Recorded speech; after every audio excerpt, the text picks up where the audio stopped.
Hello, my name is Cassandra Thayer, and I am a current student with Unity College in Maine, studying urban ecology and sustainable planning.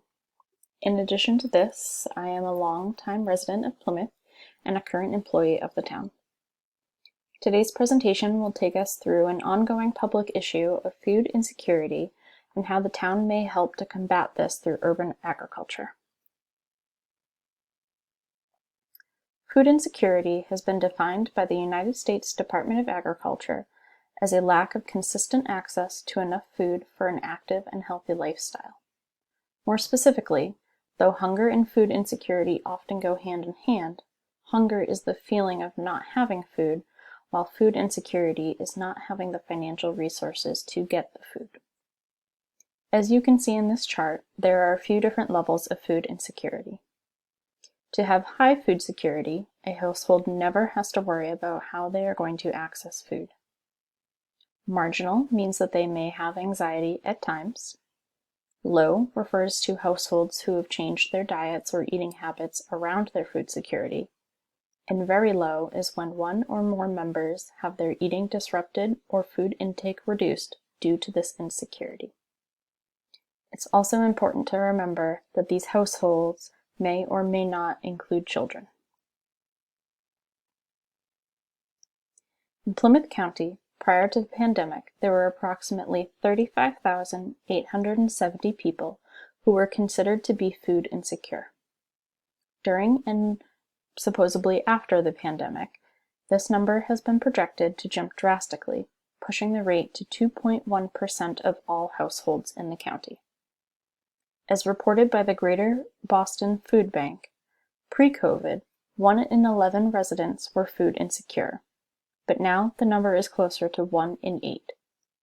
This problem is not only happening all over the country and the world, but right in our own backyards. Neighbors are experiencing food insecurity on a daily basis, and because of this, need a greater access to fresh and healthy foods. So what can Plymouth do about this problem, and how can they help their residents have easier access to these needed resources? One solution would be located at the Plymouth Animal Control and Animal Shelter site. Adjacent to the parking lot, there is an approximately 50-foot by 50-foot of unused space that sits vacant. This lot gets full sun for most of the day and would easily be accessed by members of the community. 5 4 by 8 foot raised garden beds would create approximately 300 pounds of food in a 4 to 6 month season. Having this resource in addition to other community garden beds that are already established in the town will not only be an asset to the local food banks and residents, but will also shed a positive light on the local government.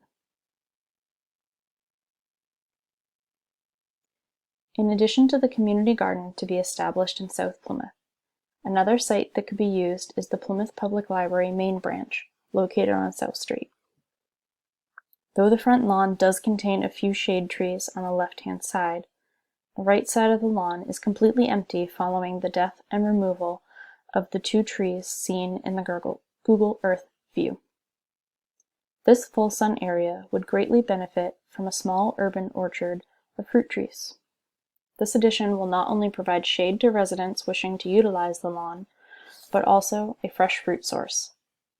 Additionally, with proper installation of the orchard, it is likely that there will be less lawn mowing around this area, saving the town both in costs and emissions. By now you may be asking yourself where the funding for such a project would come from and how it is all going to be built.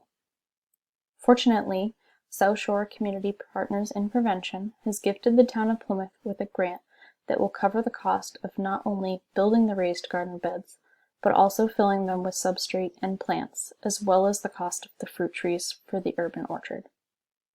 Additionally, we have had a local Eagle Scout reach out looking to complete his Eagle Scout project and is willing to build the beds for us. During the continued maintenance portion of the project, animal control staff, along with volunteers, have expressed interest in maintaining the plants and garden beds.